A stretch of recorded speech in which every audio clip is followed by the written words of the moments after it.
In this video, you will learn about random forest algorithm for a classification problem. We will work on a heart disease dataset where the goal is to classify whether a person has a heart disease or not based on some independent variables. Let's import pandas as PD, import numpy as NP, import seaborn as SNS, import matplotlib.pyplot as PLT. Let's execute. I'll make one variable df. In this, I will save the data frame. From pandas, I will call the method read underscore CSV. Inside this, I will pass my data frame name heart disease dot CSV. We have loaded the data set in the variable df. Let's look at the shape of our data frame df. I'll write df dot shape, and you can see that our data frame has 303 rows and 14 columns. We can look at the columns. I will write df dot head. In the output, you can see we got the top 5 rows, and we can look at the columns here. We have columns such as age, gender, CP, and so on. And this target is our y variable, that is the target variable that we have to classify whether a person has heart disease or not. We can also look at the bottom 5 rows of a data frame using the method tail. I'll write df dot tail. These are the bottom 5 rows of a data frame. We can also get some other information using the method info, df dot info, and here in the output you will see we got some information such as the column names, the non-null count, and the data type for each and every column. We can also look at these some other functions. We will look at the describe method. I'll write df dot describe, and this will give us the descriptive statistics of continuous variable. In the output you can see we got the count, mean, standard deviation, minimum, 25%, 50%, 75%, and maximum. So these are the descriptive statistics for numerical columns only. We cannot get it for the categorical columns. Next, we will also check if there are any missing values, and we will use the method is null, df dot is null. Here in the output, you will see we got the output in the boolean. We got true and false here. False indicates that these columns are not missing, but we can look at the missing values column wise, and we can get the number of missing values instead of the boolean, that is true and false.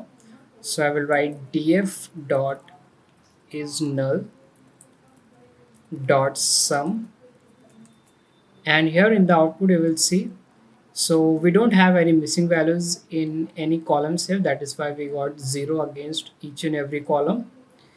Now let's explore our target variable. So in our data frame, I have already shown you this target variable is a target one. So let's look at the values present in a target variable. I'll call our data frame, then I will pass our target variable name, and then I will use the method value underscore counts. In the output you can see there are two values in a target variable, 1 and 0. 1 means the person has heart disease, and 0 means the person does not have heart disease, and we want to classify this target variable. We can also look at the plot of a target variable to get better understanding. So I'll make the plot using the Seaborn library. From Seaborn I will use the count plot, so I'll call this count plot, and inside this I will pass our target variable df of target. We will use matplotlib to label our x-axis, y-axis, and give title to our plot.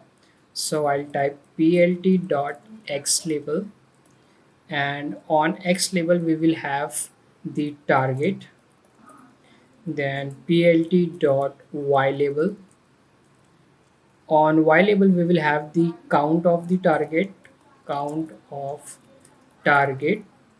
Then I will also give the title to our plot, plt dot title, and we can give title, for example, target variable count plot, And then the last one is plt.show. Let's execute our code. And now you can see that we got the bar plot of our target variable. So we have two categories, 0 and 1. One has most number of samples, and these are the count of targets. For example, here you will see for the category 1 we have almost greater than 160 samples, and for 0 we have around 135. And you will see here the result. So here you can see for 0 we have 138, and for 1 165. So plot help us to visualize our data better. Next, we will split the data into train and test. So our data is saved in this variable data frame. First, I'll write x, then I will call df, then I will use the method ILC. I'll make a list. Inside this first parameter is colon. This indicates I want all rows, comma, colon -1. This means that I want all the columns except the last one, that is the target column. I'm not going to keep that in the X data frame. Then I'll make the Y1. I'll call df dot ILOC. I want all rows, so I will type column. This time I just want the target variable, so I'll put -1. -1 means I just want the last column. I don't want any other column. Let's execute our code. So we have split our data frame into X and Y. We can also check the shape. I'll write X dot shape. So in X we have 303 rows and 13 columns. And let's also look at Y shape. In Y we have only one variable, that is a target variable. That's why we are getting the rows here 303. Now we are going to split the data set into training and text.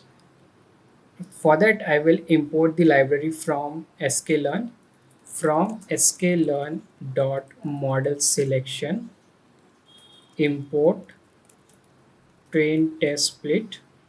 We will use this method to split our data for training and testing. I'll make xtrain, xtest, ytrain, ytest. I'll call this method train test split, and then I will pass our data frame x and y, and I'll also pass one more parameter, random state, random underscore state, and you can put any number here. Let's put 99. If you want your result to be same as mine, then you have to put 99. Otherwise, you can put any random number here. Let's execute our code. So we have split our data frame into xtrain, xtest, ytrain, and ytest. Now we are going to import the random forest classifier. So let's import from sklearn dot ensemble import random forest classifier. Now we are going to make the object of the class random forest classifier. I'll write CLF, then I will call the class random forest classifier. Inside this I will pass some hyperparameters. So my first hyperparameter is criteria, and this is going to be Gini. I'm going to explain you each and every hyperparameter once I complete writing. The next hyperparameter is maximum depth, and this is going to be, let's say, 8. The next hyperparameter is minimum samples split, and let's take it as 10.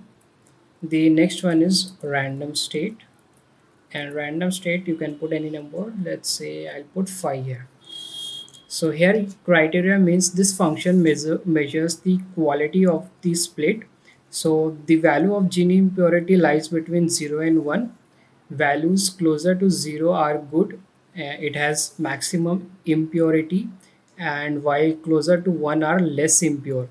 So it should be as close to 0. The next parameter is maximum depth, and we have kept the value as 8. It is the maximum depth of the tree. So when a tree grows, this is the maximum depth that we are saying. Then the next parameter is minimum sample split. So it is the minimum number of samples required to split an internal node or branch of the tree. So whenever we want to split the tree and to make a new branch, we need at least 10 samples. That is why we have put 10 here. Random state is nothing, you just have to put any number here. So I have put here 5, you can put any other else. Let's execute our code. Now we are going to fit this on our X train and Y train.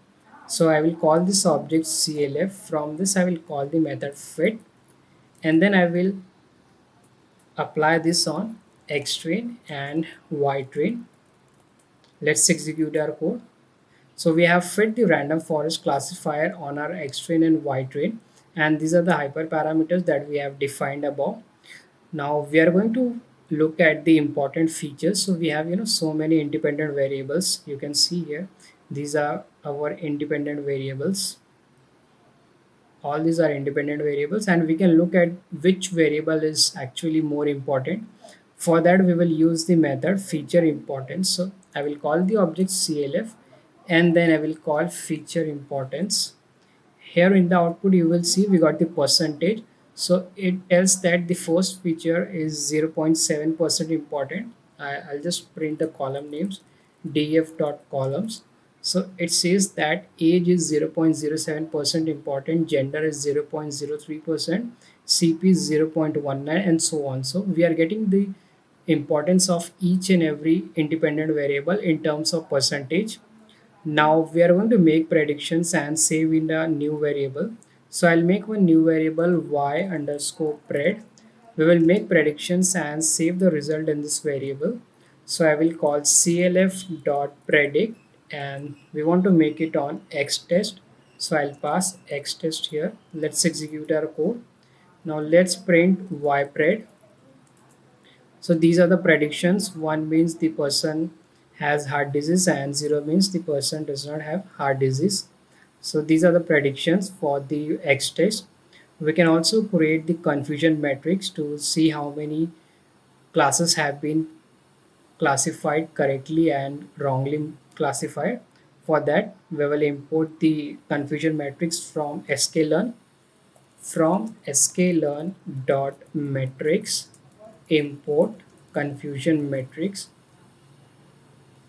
and then I will call this confusion matrix. Inside this I will pass y test. In y test we have the actual values, and then y pred. In y predict we have the predicted class. Let's execute our code. Now here you will see we have got the confusion matrix. So it says that all the values on the diagonals, that is 23 and 42, are correctly classified, while the values that are off diagonal 6 and 5, that are misclassified. Next we will print the overall accuracy of the model. For that we need to import the accuracy score from sklearn. Let's import from sklearn dot metrics import accuracy score. Now I will call this accuracy score, and I will pass our y test and y pred. And here in the output you can see the overall accuracy of the model is 85%, which is very good. We can also do the cross validation, and for that we need to import cross validation score from sklearn. Let's import from sklearn dot model selection import cross val score. This will help us to do the cross validation. Now I will call this cross val score, and inside this I will pass our object, model object. The model object is CLF, so I will write CLF. Then I will pass our X train, because we want to do the cross validation on our X train and Y train. Then I will pass Y train, and then I will pass the parameter CV, and I want to do it for 10 times, so I will write 10 here. You can put any number here, 5, 10, 15, 20, etc. Let's execute our code. Now this is going to do the cross validation 10 times, and here you will see we got the results. So for the first iteration the accuracy is 78%, for second 78, third 82, fourth 78, and so on. So the highest accuracy here you will see we got 90%, and the lowest is I guess 73%. Yeah, so the lowest is 73% and the highest is 90%. We can also print the classification report. So from sklearn we will import from sklearn.metrics import classification report. Now I will call this classification report, and inside this I will pass ypred and ytest, and I have to use the print statement, so I will write print here, and then let's execute our code. So this is the classification report for our model. We have precision, recall, F1 scores, support, we have accuracy. So for precision we have, for 0 we have 0.79, 1 0.89, recall is 0.82, 0.88, F1 score is 0.81, 0.88, and the overall accuracy is 86%. We have seen this above also. Here also you will see 8.85, so it is almost 86%. And next we can also plot the important features. Here you have seen that we got the importance of our variables in terms of percentage, but we can also make the plot. So I've already written the code and saved in notepad. I'll just copy a paste from there. I'll open my notepad, I'll copy it from here, and then I will paste it here. Let's execute our code. So I got some error. Now here instead of RF I have to type CLF. Here in the output you can see we got the feature importance plot. So here it says that CP is the most important feature in our model. It has the percentage of importance is 0.20, that is 20%. If we see here in terms of percentage, here you will see we have this third one, CP. Here you will see we have 0.1951, so that this is almost 20%. So CP is the most important feature in our in our classification model, in this random forest model, followed by THAL, then CA, old peak, and FBS is the least important feature in our model. So in random forest, we can plot the feature importance. It will tell us which features are most important and which are not. So this is how you can do the random forest classification in Python. I hope you enjoyed this video. If you like my video, please subscribe to my channel. Thank you for watching.